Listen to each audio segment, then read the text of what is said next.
Hello students, welcome to Bhargav tutorial. मैं हूं Ajit sir. Bhargav tutorial के ऑनलाइन प्लेटफॉर्म पर स्वागत करता हूं और उम्मीद करता हूं कि आप लोग अच्छे होंगे और अच्छे से प्रैक्टिस कर रहे होंगे। तो आज हम लोग परसेंटेज का बहुत ज़बरदस्त सेशन चालू करने वाले हैं मैं आप लोगों के बीच, और बहुत धमाकेदार आज का सेशन होगा क्योंकि ये समतुल्य दर से रिलेटेड है और मैं उम्मीद करता हूँ कि आप लोगों को बहुत अच्छे से समझ में आएगा। तो इसी के साथ सभी लोगों को गुड इवनिंग। और चलिए देखते हैं हम आज का प्रश्न। आज का प्रश्न दिया हुआ है कि चीनी के मूल्य में 50% वृद्धि होने के कारण किसी ग्राहक ने चीनी की खपत में 20% की कमी कर दी, तो उसके खर्च में कितने प्रतिशत की वृद्धि हुई। देखिए, इस क्वेश्चन के लिए मैं थोड़ा सा एक पॉइंट बता रहा हूँ। देखिए, पहले बताइए कि खर्च किस पर डिपेंड करता है। खर्च जो है, आप कोई भी किसी भी वस्तु को खरीदने के लिए अगर रुपया खर्च करते हैं तो पहले बताइए किस पर डिपेंड करता है खर्च। तो देखिए, मैं आप लोग को बता रहा हूँ खर्च किस पर डिपेंड करता है। पहला तो मूल्य पे डिपेंड करेगा।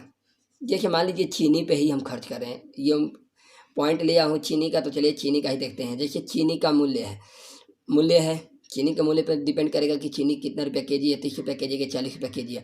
अब हम कितना खपत कर रहे हैं, खपत मतलब कितना चीनी ले रहे हैं, 1 केजी ले रहे हैं कि 2 केजी ले रहे हैं कि 3 केजी ले रहे हैं।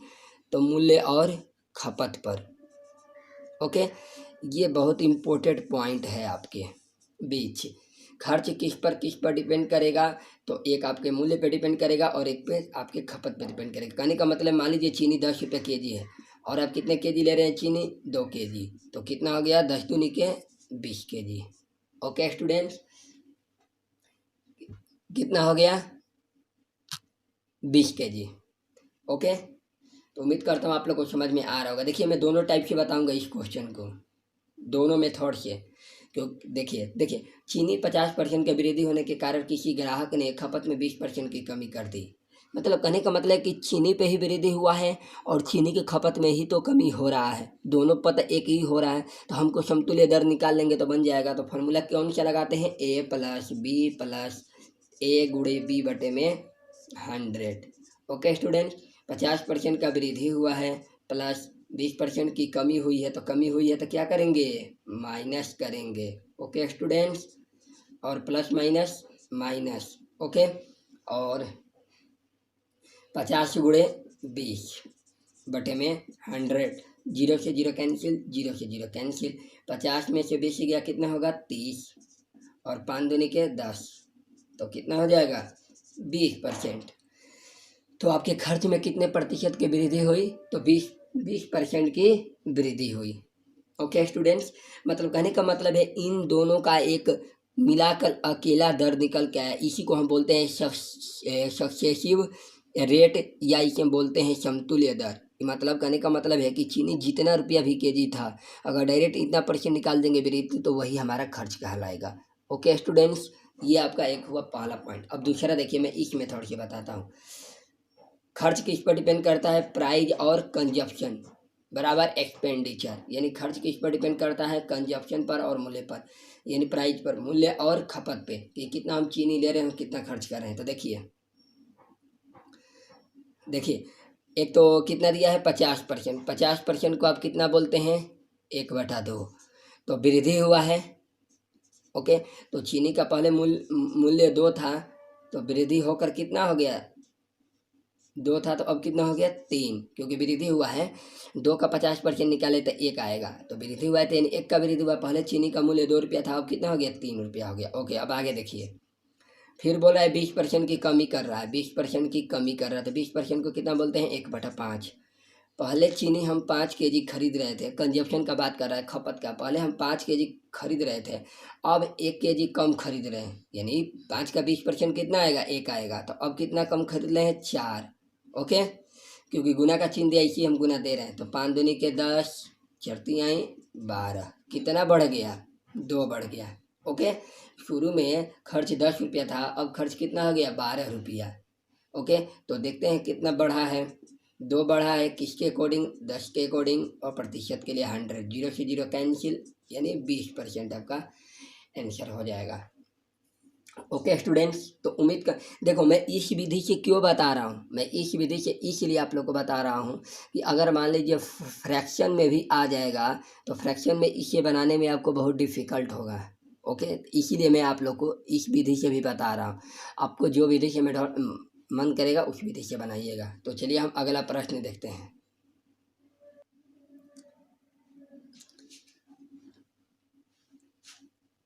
चलिए स्टूडेंट्स, 2 नंबर प्रश्न देखते हैं। 2 नंबर प्रश्न दिया हुआ है कि कपड़े के मूल्य 25% कम कर देने पर उसके बिक्री की मात्रा में 20% वृद्धि हो गई। कहने का मतलब एक दुकानदार है, कपड़े का मूल्य 25% कम कर दिया, तो बाय द वे है कि बिक्री का मूल्य बढ़ेगा ही, बिक्री की मात्रा बढ़ेगा ही, मतलब कपड़े ज़्यादा सेल होंगे। 20% बढ़ जाए, तदनुसार दुकान की शक्ल प्राप्त कर क्या प्रभाव पड़ा। कहने का मतलब है बिक्री, मतलब कहने का मतलब है उसका खर्च पर क्या प्रभाव पड़ा, दुकानदार को कितना फ़ायदा हुआ, कितना मुनाफा हुआ, मतलब वही आपका प्रतिशत बताना है। ओके, तो देखिए आप दोनों मेथड से बना सकते हैं, कोई दिक्कत नहीं है। मैंने बोला था कि खर्च किस पर डिपेंड करता है, तो आपको मैंने बताया था कि खर्च मूल्य पर और किस पर, मूल्य गुणे खपत पर। ओके, खपत यानी मात्रा भी कहते हैं, खपत मीन्स मात्रा, मतलब पीस भी बोलते हैं कि 1 पीस 2 पीस 3 पीस, कितना पीस, अगर केजी हो गया, कितना केजी, 4 केजी 5 केजी। ओके, यही होता है। तो देखिए 25% की कमी हो रहा है, 25% की कमी हो रहा है, तो इसको कितना बोलते हैं फ्रैक्शन में? 25% को तो 1/4 बोलते हैं। कितना बोलते हैं? 4 बोलते हैं। ओके स्टूडेंट्स, और फिर क्या हुआ है, 20% का वृद्धि भी हुआ है, 20% का क्या हुआ है, वृद्धि भी हुआ है। तो चलिए देखिए, ये 25 का फ्रैक्शन कितना होता है, 1/4 होता है। तो कोई कहने का मतलब ये कि वस्तु 4 रुपये में मिल रहा था, कितना मिल रहा था, कपड़ा 4 रुपये मिल रहा था, लेकिन अब क्या हो गया है, 1 का कमी हो गया। यानी कहने का मतलब 4 का 25% निकालेंगे तो क्या आएगा, 1 आएगा। तो 4 रुपये मिल रहा था, अब कितने में मिल रहा है, कमी हो गया है, तो 3 रुपये में। ओके स्टूडेंट्स, 3 रुपये में। अब आगे देखो खपत, खपत कितना हो रहा है, 20%, मतलब मात्रा में कितने प्रतिशत की वृद्धि हो गया, सॉरी वृद्धि हो गया है ये 20% का। तो 20% को कितना बोलते हैं, 1/5 बोलते हैं। तो कहने का मतलब है कि पहले 5 पीस मिल रहा था, तो अब कितना मिल रहा है, तो वृद्धि हो गया है, तो 5 1 6 पीस मिल रहा है। कितना पीस, 6 पीस। कहने का मतलब है कि पहले कपड़ा का मूल्य 4 रुपया था, तो अब कितना हो गया, 3 रुपया, क्योंकि कमी हुआ है। अब बोल रहा है कि वृद्धि हो गया है, तो पहले 5 पीस मिल रहा था, तो अब कितना मिल रहा है, 6 पीस। तो गुना कर लीजिए, 5 का 20 और 6 18। ओके स्टूडेंट्स, कहने का मतलब है कि पहले 20 रुपया खर्चा हो रहा था, तो अब कितना हो रहा है, 18 रुपया। ओके, तो चलिए तो देखते हैं कितने का खर्च हुआ है, तो 2 का। ओके स्टूडेंट्स, अच्छा इस पे तो हम यहाँ खर्च भी नहीं लिख सकते, आय भी बराबर होता है क्या, आय मतलब कहने का मतलब ही आय कहेंगे, तदनुसार शकल प्राप्त पर क्या प्रभाव पड़ा। मैंने दुकानदार का बात कर रहा था, दुकानदार के आय पर क्या प्रभाव पड़ा। तो आय भी डिपेंड करता है मूल्य पर और खपत पर, जितना बिकेगा उतना फायदा होगा, हमारा आय उतना बढ़ेगी। मूल्य है और खपत है, आय भी डिपेंड करता है मूल्य पर और खपत पर भी। कहने का मतलब है कि जितना मूल्य रहेगा और उसका खपत जितना बढ़ेगा उतना मुझे फ़ायदा ही होगा। तो चलिए देखिए पर कितने का क्या हुआ है वृद्धि। तो देखिए पहले 20 में बिक रहा था, अब 18 में बिक रहा है, वृद्धि हुआ है कि कमी हुआ है, तो कमी हुआ है। तो कमी प्रतिशत निकाल दीजिए, 2 का कमी किसके अकॉर्डिंग, 10 के अकॉर्डिंग, प्रतिशत के लिए 100, तो कितना हो गया, 20%। Okay students, 20%। अब चाहेंगे तो उस विधि से भी बना सकते हैं, 25% की कमी हुई है और 10% का क्या हुआ है, 20% का वृद्धि हुआ है, तो +20 और प्लस माइनस माइनस, 25 दूनी के 50। ओके, तो 500 बटा में 100, 0 से 0 कैंसिल, ये कितना हो जाएगा, तो 25 में से 20 गया,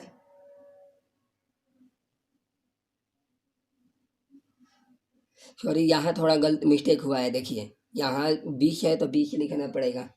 ओके, तब ये 0 से 0 कैंसिल होगा, तो ये कितना होगा, 10% हो जाएगा। Okay students, 10%। तो देखिए ये कितना हो जाएगा, -5 और ये -5, तो माइनस माइनस क्या होता है, प्लस होता है, तो -10% की कमी होगी। और यहाँ भी -10% की कमी। दोनों विधि से आप बना सकते हैं, जिस विधि से आप बनाना चाहते हैं। ये दूसरी विधि है। ओके स्टूडेंट्स, तो आप बहुत अच्छे से समझ रहे होंगे। तो चलिए हम अगला प्रश्न देखते हैं। अगर समझाना कुछ नहीं है, पहले 4 का मिल रहा था, अब 3 का मिल रहा है। फ्रैक्शन वैल्यू पहले 4 दिया था, तो अब 1 कमी हुआ है, तो 3 हो गया। इसका फ्रैक्शन 1/5 है, तो पहले 5 मिल रहा था, तो अब कितना मिल रहा है, 6। गुना कर दिए और यही कैलकुलेशन है। तो चलिए हम अगला प्रश्न देखते हैं। चलिए स्टूडेंट्स, तीसरा नंबर प्रश्न देखते हैं। देखिए, अब इस टाइप का प्रश्न मेंसुरेशन से भी रिलेटेड हो जाता है, क्षेत्रमिति से भी हम लोग ऐसा प्रश्न बनाते हैं। क्षेत्रमिति से क्षेत्रफल का परिवर्तन, आयतन का परिवर्तन, ये सब पूछते रहता है। तो देखिए, आयत की लंबाई 16 से ही 2/3% बढ़ा दी जाए तथा चौड़ाई 11 से 1/9% कम कर दी जाए तो क्षेत्रफल में परिवर्तन ज्ञात करें। अब मैं आप लोग को दूसरे विधि से क्यों बता रहा था, फ्रैक्शन वाले विधि से क्यों बता रहा था। अब बनाइए इसको फार्मूला विधि से बनाइए, बहुत आपके लिए डिफ़िकल्ट होगा, बनाते रह जाएंगे, टाइम एग्जाम में आपका चला जाएगा। तो मैं इसीलिए दोनों विधि से बता रहा था कि जहाँ पे ज़रूरत होगा फ्रैक्शन वाले क्वेश्चन को हम अपने दूसरे विधि से बनाएंगे। तो देखिए, क्षेत्रफल, पहले ये बताइए कि क्षेत्रफल क्या होता है आयत का। आयत का क्षेत्रफल होता है लंबाई गुणे चौड़ाई।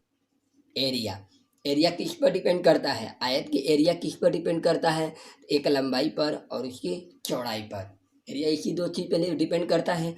तो देखिए, लंबाई में बोल रहा है कि 16 से ही 2/3% का वृद्धि कर दिया गया। क्या कर दिया गया, वृद्धि। तो 16 से ही 2/3% को फ्रैक्शन में कितना बोलते हैं, जल्दी बताइए, 1/6। इसीलिए आप लोग को फ्रैक्शन का क्लास कराया गया है।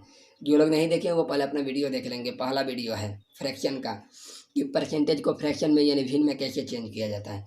तो देखो, 16 से ही 2/3% बढ़ा दिया गया। कहने का मतलब है कि 16 से ही 2/3% का फ्रैक्शन 1/6 हो गया। 6 का 16 से ही 2/3 निकालेंगे तो कितना आएगा, 1 आएगा, यानी 1 का वृद्धि किया गया। पहले आयत की लंबाई 6 था तो अब कितना हो गया, तो 6 1 7 हो गया। ओके स्टूडेंट्स, अब गुना कर दीजिए। चौड़ाई में देखिए, चौड़ाई जो बोल रहा है कि 11 से 1/9%, इसको कितना बोलते हैं, तो 1/9। कितना बोलते हैं, 1/9 बोलते हैं। ओके, तो पहले चौड़ाई कितना था, 9 था, अब कमी हो गया है, कमी हो गया तो 9 में से 1 गया, 8, 8 हो गया। तो देखिए, पहले वाला का एरिया कितना होगा, 9 छके 54, 8 सते 56 होगा। ओके, कितने का वृद्धि हुआ है, 2 का वृद्धि हुआ है। तो बोल रहे हैं कि क्षेत्रफल में परिवर्तन बताइए। तो चलिए परिवर्तन बता रहे हैं प्रतिशत में।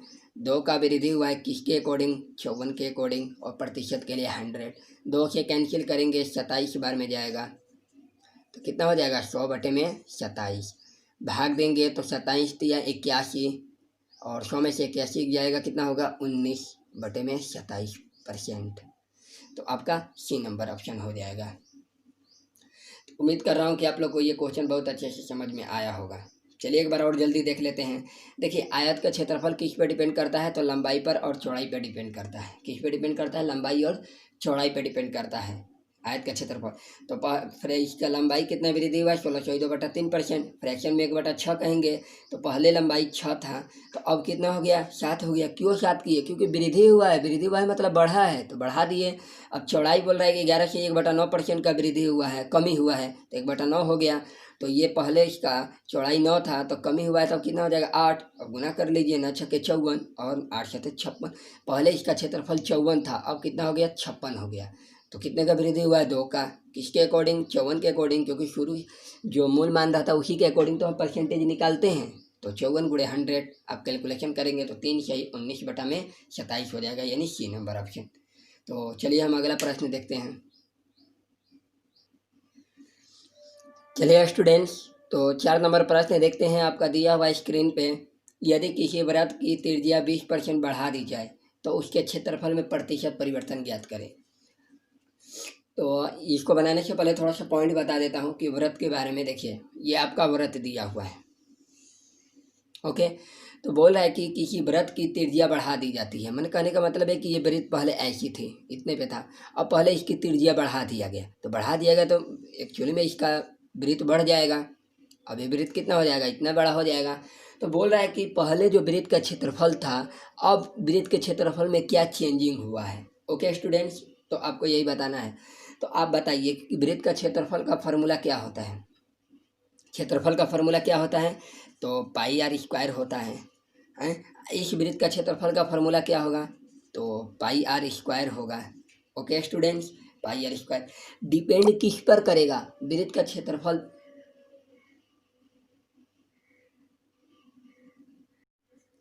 चलिए देखिए, तो वृत्त का क्षेत्रफल किस पे डिपेंड करेगा?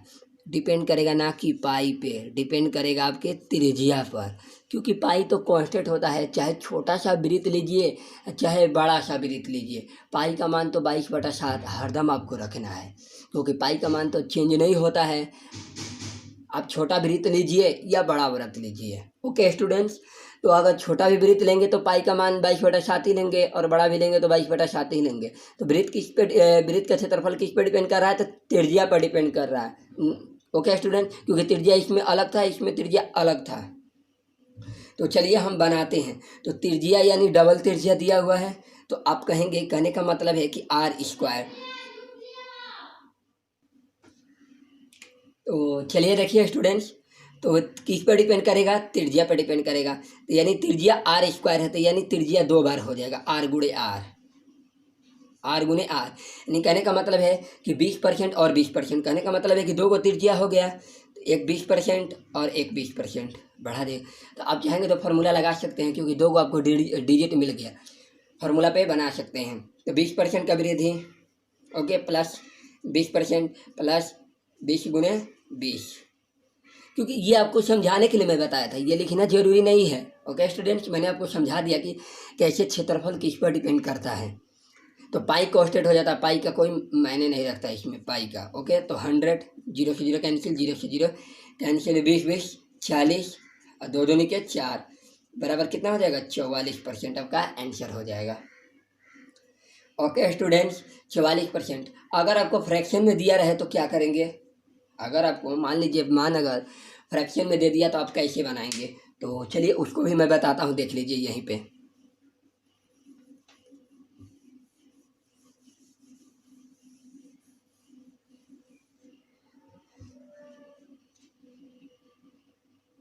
चलिए, अगर मान लीजिए आपका मान फ्रैक्शन में दिया रहेगा तो कैसे बनाएंगे? इस मेथड से बनाएंगे तो आपको डिफ़िकल्ट होगा, तो मैं इसी मेथड को दूसरे मेथड से बता देता हूँ कि आप फ्रैक्शन में भी रहेगा तो बना सकते हैं। ओके स्टूडेंट्स, तो आपको मालूम है कि एरिया किस पर डिपेंड करता है? जल्दी बताइए, एरिया जो है किस पर डिपेंड करता है? तो एरिया जो है आपका क्षेत्रफल किस पर डिपेंड करता है? त्रिज्या पर, r² त्रिज्या पर डिपेंड करता है, आप लोग को बता दिए हैं। तो त्रिज्या पर डिपेंड करता है, r² माने एरिया किस पर डिपेंड करता है? त्रिज्या पर, r²। ओके, त्रिज्या पर डिपेंड करता है। तो देखिए, पहले मैं आप लोग को बता रहा, त्रिज्या इसका कितना परसेंट का वृद्धि हुआ है? 20%। तो 20% के फ्रैक्शन में कितना बोल सकते हैं? 1/5। ओके, पहले इसका त्रिज्या 5 था, तो अब कितना हो गया? 6 हो गया। ओके, मतलब कहने का मतलब है कि क्षेत्रफल जो है किस पर डिपेंड करता है? त्रिज्या पर। लेकिन कि त्रिज्या पर तो डिपेंड कर रहा है, त्रिज्या तो बढ़ा रहे हैं, लेकिन किस पर डिपेंड कर रहा है? त्रिज्या के स्क्वायर पर डिपेंड कर रहा है। किस पर? स्क्वायर पर। तो पहले त्रिज्या 5 था, अब हो गया 6। तो क्षेत्रफल किस पर डिपेंड कर रहा है? स्क्वायर पे। तो 5 का स्क्वायर करेंगे तो 25, 6 का स्क्वायर करेंगे तो 36। समझ में आ रहा है स्टूडेंट्स? कुछ नहीं करना है, त्रिज्या क्षेत्रफल जो है वो स्क्वायर पे डिपेंड करता है, त्रिज्या के स्क्वायर पे। तो त्रिज्या पहले कितना था? 5, और कितना हो गया? 6। तो 5 का स्क्वायर 25, 6 का स्क्वायर 36। पहले क्षेत्रफल 25 था, अब कितना हो गया? 36। कितना बढ़ गया? 11। तो प्रतिशत निकाल लीजिए, 11 किसके अकॉर्डिंग? 25 के अकॉर्डिंग। 100, 25 चौके 100, 11 चौक 44%। ओके स्टूडेंट्स, तो कितना हो जाएगा? 44%। उम्मीद कर रहा हूँ कि आप लोग को बहुत अच्छे से समझ में आ गया होगा। एक बार और इसको देख लीजिए, इस मेथड को एक बार और देख लीजिए। देखिए, जो एरिया है, जो क्षेत्रफल है, वो किस पे डिपेंड करेगा? त्रिज्या के स्क्वायर पे डिपेंड करेगा, स्क्वायर पे। तो चलिए त्रिज्या देखते हैं कि कैसे डेवलप कर रही है, कैसे बढ़ रही है, कैसे विकसित कर। तो 20% था, तो 20% का फ्रैक्शन 1/5 होता है। पहले त्रिज्या 5 था, अब हो गया 6। तो क्षेत्रफल क्या होगा? वो त्रिज्या का स्क्वायर, तो 5 का स्क्वायर 25, 6 का स्क्वायर 36, 11। 25 से 11 बढ़ा है क्षेत्रफल, पहले 25 था, 36 हो गया। कितना बढ़ा है? 11। किसके अकॉर्डिंग? 25 के अकॉर्डिंग, 44%। तो उम्मीद कर रहा हूँ कि आप लोग को बहुत अच्छे से समझ में आ रहा होगा। चलिए हम अगला प्रश्न देखते हैं। चलिए स्टूडेंट्स, 5 नंबर प्रश्न देखते हैं। दिया हुआ है कि एक वृत्तीय बेलन की त्रिज्या में 50% की वृद्धि होती है, तो आयतन में होने वाला वृद्धि प्रतिशत बताइए। ओके स्टूडेंट्स, तो पहले आप लोग तो बेलन देखे हुए हैं। चलिए मैं चित्र नहीं बताऊंगा, लेकिन बेलन आप लोग जानते हैं, जैसे सिलेंडर है, सिलेंडर आपका बेलन है। तो बोल रहा है कि त्रिज्या में सिर्फ वृद्धि हुआ है। बेलन में क्या क्या होता है, देखिए मैं बता रहा हूँ। ये आपका बेलन है और ये क्या बेलन है, ये आपकी त्रिज्या होती है वृत्तीय सिलेंडर, और ये आपका हाइट होता है। ओके, तो इसमें सिर्फ बोल रहा है कि त्रिज्या में वृद्धि हुआ, हाइट में नहीं वृद्धि हुआ है। तो हाइट आपका क्या रहेगा, कांस्टेंट रहेगा, बढ़ेगा नहीं, उसका मान तो रखेंगे ही नहीं। तो देखिए आयतन मतलब वॉल्यूम बराबर क्या होता है, पाई आर स्क्वायर एच। क्या होता है, पाई आर स्क्वायर एच। बेलन का आयतन क्या होता है, पाई आर स्क्वायर एच। तो अब बताइए पाई पे डिपेंड करेगा, नहीं डिपेंड करेगा, क्योंकि चाहे आप छोटा सा बेलन लीजिए या बड़ा सा बेलन लीजिए, आपका तो पाई का मान 22/7 ही रहेगा। तो इस पर नहीं, किस पे डिपेंड करेगा, आयतन आपका त्रिज्या पर और हाइट पे डिपेंड करेगा। तो आप बताइए कि इसमें तो सिर्फ त्रिज्या बढ़ रहा है, हाइट तो बढ़ नहीं रहा है, तो हाइट ऑटोमेटिक क्या होगा, कट जाएगा। क्योंकि पहले वाला का जो हाइट होगा, मान लीजिए पहले का हाइट 20 मीटर दिया है और अब का हाइट, मान लीजिए पहले का हाइट 10 था, अब नया वाला सिलेंडर बनाए, इसका हाइट दे दिया, इसका भी हाइट दे दिया, नहीं बढ़ा नहीं है, हाइट नहीं बढ़ा, सिर्फ त्रिज्या बढ़ रहा है। इसका भी मान लो हाइट 10 दे दिया, ओके, और बस यही दे रहा है। तो दोनों का हाइट 10 रहेगा तो कट जाएगा, इस हाइट पर डिपेंड नहीं करेगा, इसमें सिर्फ किस पे डिपेंड करेगा, तो आर स्क्वायर। तो आर स्क्वायर तो आप समझ ही रहे हैं, आर 2 बार, यानी आर गुने आर 2 बार, यानी 50 प्लस 50 प्लस 50 गुने 50। ओके स्टूडेंट्स, और बटे में 100, 0 से 0, 0 से 0, तो कितना हो जाएगा, 50 50 100 हो जाएगा, और 5 5 25, कितना हो जाएगा, 125%, यानी बी नंबर ऑप्शन। अब कुछ स्टूडेंट्स कहेंगे कि सर अगर हाइट भी दिया रहे तो क्या करेंगे, तो कुछ नहीं करना है, 125% आया ना, फिर हाइट दिया रहेगा तो फिर हाइट का यहाँ मान रख के फिर एक बार फार्मूला लगा के हम निकाल सकते हैं। तो ओके स्टूडेंट्स, तो आज का चलिए हम अगला प्रश्न देखते हैं। अब इसको दूसरे फार्मूला से भी बनाना चाहेंगे तो बना सकते हैं, जैसे जैसे आप लोग वृत्त वाला बनाए तो वृत्त से भी बन सकता है। हाँ, तो चलिए बेलन वाला मैं लेता हूँ एक और क्वेश्चन जिसमें आपका हाइट भी दिया रहे, जिससे आपका डाउट आपका क्लियर हो जाएगा। जिसमें हाइट भी दिया रहेगा उससे भी रिलेटेड प्रश्न हम कर लेते हैं। तो चलिए स्टूडेंट्स, तो 6 नंबर प्रश्न देखते हैं। किसी बेलन की त्रिज्या तथा ऊंचाई में क्रमशः 20% तथा 10% की वृद्धि करने पर उसके आयतन में वृद्धि का प्रतिशत बताएं। ओके, देखिए इस बेलन में क्या किया गया है कि ऊंचाई के साथ साथ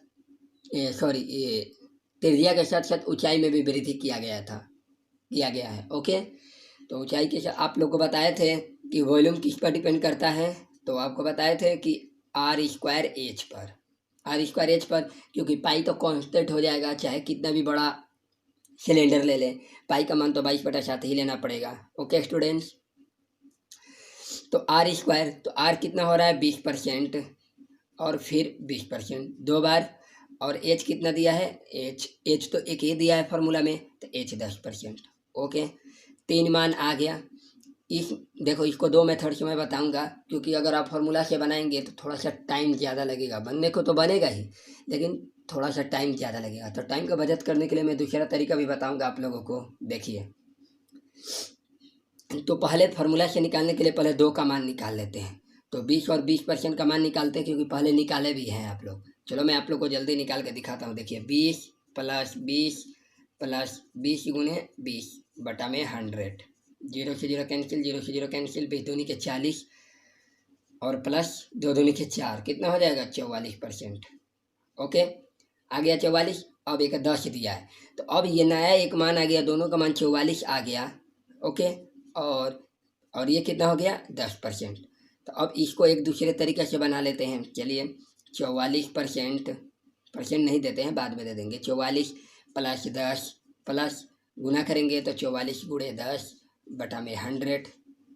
ओके स्टूडेंट्स, 0 से 0 कैंसिल, 44 10 54 प्लस नीचे एक 0 है तो एक अंक के पहले पॉइंट दे देंगे, 4.4। ओके, तो 54 4 58.4 हो गया प्रतिशत। तो आपका ए नंबर ऑप्शन दिया हुआ है। अब एक फार्मूला से बना लेंगे, तो थोड़ा इसमें आपको जो परसेंटेज का मान दिया हुआ तो वो सिंपल दिया हुआ था, इसलिए आप जल्दी जल्दी काट पीट करके जल्दी जल्दी कैलकुलेशन करके पॉइंट लगा के आप जल्दी जल्दी बता दिए। अगर कैलकुलेशन यही 75% 35% रहता तो कटता नहीं, पॉइंट आता और आपको डिफ़िकल्ट होता। इससे भी बन सकता है, कोई आपको प्रॉब्लम नहीं होगा, इससे भी बनेगा। लेकिन दूसरा मेथड भी अगर आप जानना चाहते हैं तो चलिए आप लोग को मैं बता देता हूँ कि इसको कैसे बनाएंगे दूसरे मेथड से भी। तो आइए देखिए हम चलते हैं।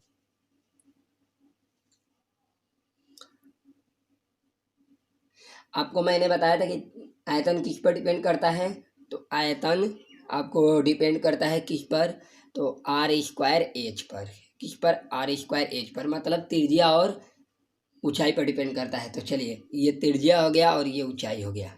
ओके, इसी पर तो डिपेंड करता है आयतन, क्योंकि दोनों का मल्टीप्लाई है। तो चलिए निकालते हैं, जल्दी देखिए। त्रिज्या कहने का मतलब है कि 20% का वृद्धि हो गया, यानी 1/5। तो पहले 5 था, तो अब कितना हो गया? 6 हो गया। जल्दी जल्दी कर रहा हूँ, क्योंकि आप लोगों को जब शुरू में बताता हूँ तो मैं आप लोगों को बहुत बेसिक से बताता हूँ, समझाता हूँ, टाइम लगता है। और मैं जब क्वेश्चन बनाने लगता हूँ तो थोड़ा सा हाई कर देता हूँ। ओके, अब देखिए, तथा ऊंचाई 10%। ऊंचाई कितना बढ़ गया? 10%, यानी 1/,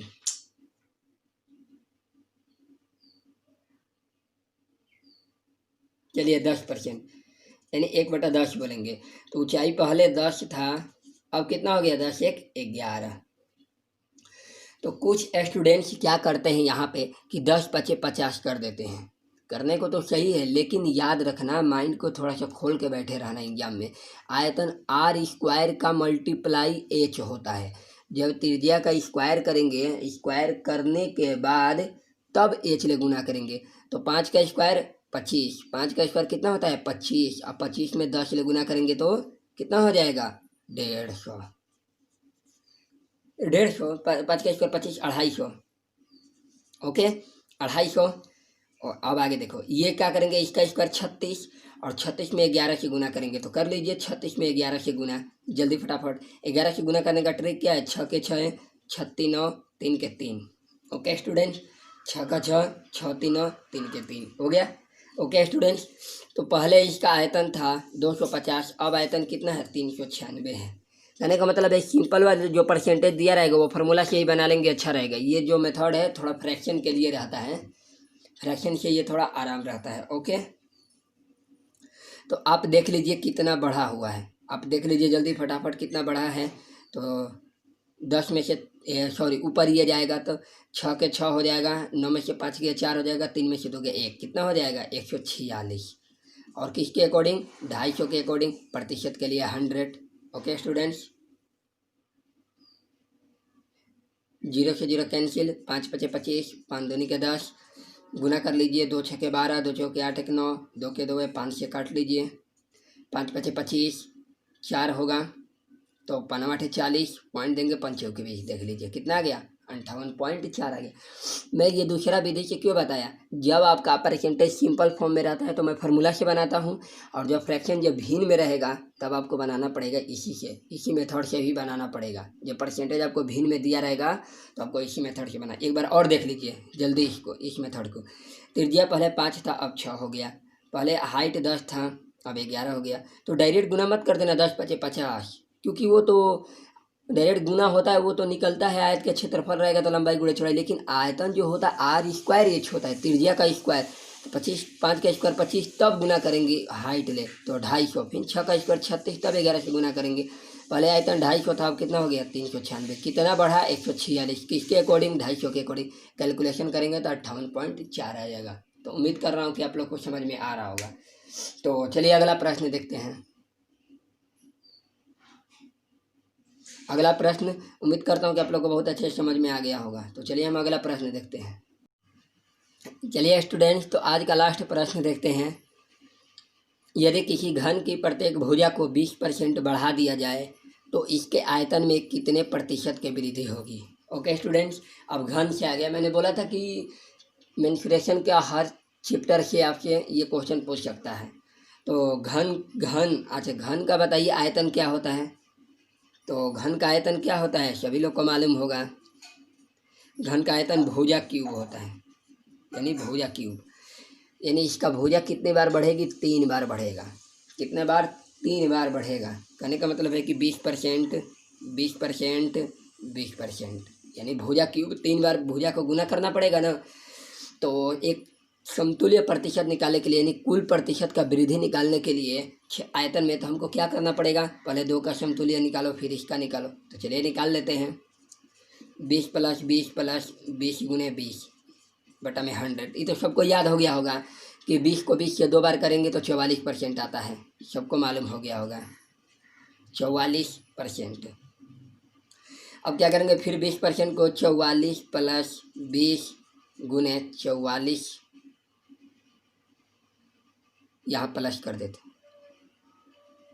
प्लस 44 गुने 20 बटा में 100। ओके, क्योंकि आप एक ये परसेंटेज ले लिए, ये बच गया, ये 2 हो गया। तो चलिए 0 से 0 कैंसिल, 44 20 कितना हो जाएगा 64, प्लस 44 दूनी के 88 और बटे में 10। तो पॉइंट दे देंगे, चलो हटा देते हैं, 10 नहीं लिखेंगे। 44 दूनी के 88, एक 0 नीचे है तो एक पॉइंट लगा देंगे। ओके, तो 64 8 कितना होता है 72, अब पॉइंट लगाएंगे तो 8 हो जाएगा, यानी 72.8%। इसका क्या हो जाएगा, सी नंबर ऑप्शन हो जाएगा। तो उम्मीद कर रहा हूँ कि आप लोग को यह कंसेप्ट समझ में आ गया होगा, क्योंकि ये तो आप लोग इतना बना ही लिया हम लोग कि आप लोग का पूरा अच्छे से रिवीजन हो जाएगा। अगर चाहते हैं इसका दूसरे तरीका तो मैं दूसरे तरीका भी देखो आपको जल्दी बता देता हूँ। चलिए देखिए, किस पर डिपेंड करता है वॉल्यूम, ए क्यूब भुजा के ऊपर, यानी भुजा क्यूब, भुजा को 3 बार क्यूब करेंगे, यानी भुजा दिया इसको 3 बार गुना कर देंगे, यानी क्यूब कर देंगे तो हो जाएगा। तो भुजा कितने परसेंट बढ़ रहा है 20%। 20% को क्या बोलते हैं 1/5, क्या बोलते हैं 1/5। तो पहले भुजा इसका 5 था तो अब बढ़ गया है तो कितना हो गया 6 हो गया। ओके, यही तो बोल रहा है। लेकिन याद रखना आयतन कैसे निकलेगा, ये तो भुजा भी बढ़ा है लेकिन आयतन का परिवर्तन किसे कैसे निकलेगा, तो 5 का क्यूब करेंगे, क्योंकि आयतन भुजा क्यूब होता है। तो चलिए 5 का क्यूब करेंगे तो कितना हो जाएगा, जल्दी बताइए 125। 6 का क्यूब 216, पहले इसका आयतन 215 था, अब आयतन कितना हो गया 216 हो गया। तो हम देख रहे हैं कि कितने का वृद्धि हुआ है। तो अब घटा कर देख लीजिए, 6 में से 5 गया 1, 11 में से 2 गया 9 और 1 1 0 हो जाएगा, यानी 91 बढ़ा हुआ है। तो प्रतिशत में देख लेते हैं, 91 किसके अकॉर्डिंग 125 के अकॉर्डिंग, प्रतिशत के लिए 100। ओके, 25 25 125, 25 चौके 100, 4 से गुना कर लीजिए। चलिए यहाँ कर देते हैं, 4 एकम 4, 4 9 36, 5 ले भाग देना है तो दे लीजिए, 5 7 35, 1 हो जाएगा, 5 दूनी के 10, पॉइंट लगाएंगे तो 0 लग जाएगा, 5/40, यानी 72.8% हो जाएगा। तो उम्मीद कर रहा हूँ कि सब लोग को अच्छे से बहुत समझ में आ गया होगा। तो आज का लेक्चर हम यहीं तक रखते हैं, और वीडियो कैसा लगा आप लोग कमेंट सेक्शन में ज़रूर कमेंट करके बताइएगा, और हमारे चैनल को ज़्यादा से ज़्यादा स्टडी ग्रुप में शेयर कीजिए, हमारा सब्सक्राइबर बढ़वाइए, क्योंकि मैं आप ही लोग पे डिपेंड रहता हूँ। आप लोग जैसा कहेंगे वैसे मैं आप लोग को टॉपिक बढ़ाऊँगा, ठीक है। तो बहुत अच्छे से हम लोग परसेंटेज कंप्लीट कर रहे हैं, और बहुत हम लोग जल्दी ख़त्म होने वाला भी है परसेंटेज। और हमको लगता है कि 1 या 2 या 3 लेक्चर होगा, इससे ज़्यादा नहीं, 2 लेक्चर, ज़्यादा से ज़्यादा 2 लेक्चर, 2 लेक्चर में आपका परसेंटेज कंप्लीट हो जाएगा। ओके स्टूडेंट्स, तो कल से हम नया टॉपिक मतलब नया परसेंटेज का टाइप चालू करेंगे। तो thank you students, good night.